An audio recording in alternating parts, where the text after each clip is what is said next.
আসসালামু আলাইকুম সবাইকে, কেমন আছেন? আজকের ভিডিওতে আমি দেখাবো কিভাবে 2026 সালের এইচএসসি পরীক্ষার রুটিন খুব সহজে ডাউনলোড করবেন। মোবাইল দিয়ে মাত্র কয়েকটি ধাপ অনুসরণ করেই অফিসিয়াল রুটিন আপনার ফোনে সংরক্ষণ করতে পারবেন। ভিডিওটি শেষ পর্যন্ত দেখুন, কারণ আমি ধাপে ধাপে পুরো প্রক্রিয়া দেখাবো। তো চলুন ভিডিওটি শুরু করা যাক। সর্বপ্রথম আমরা ক্রম বাজারে চলে যাব।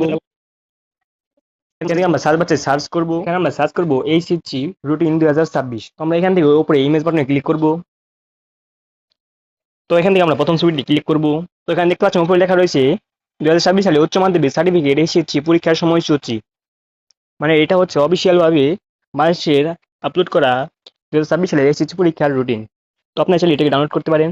এখন দেখাবো আপনারা এটাকে কিভাবে ডাউনলোড করবেন। এটা ডাউনলোড করার জন্য এই ছবিটা আপনার কিছুক্ষণ ক্লিক করে ধরে রাখবো।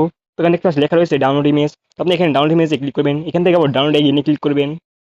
তো দেখবেন এটা ডাউনলোড হয়ে শুরু হয়েছে। তো দেখতে পাচ্ছেন এটা দেখুন আমাদের ফোনে ডাউনলোড হয়ে গিয়েছে। তো আপনারা এইভাবে চাইলে খুব সহজে আপনাদের ফোনে 2026 সালে এসএসসি পরীক্ষার রুটিন ডাউনলোড করতে পারেন। তো গাইস, এটা ছিল আজকের ভিডিওটি। ভিডিওটি ভালো লাগলে একটি লাইক করে দিবেন। চ্যানেল নতুন হয়ে থাকলে সাবস্ক্রাইব করে দিবেন। দেখা হচ্ছে পরের ভিডিওতে।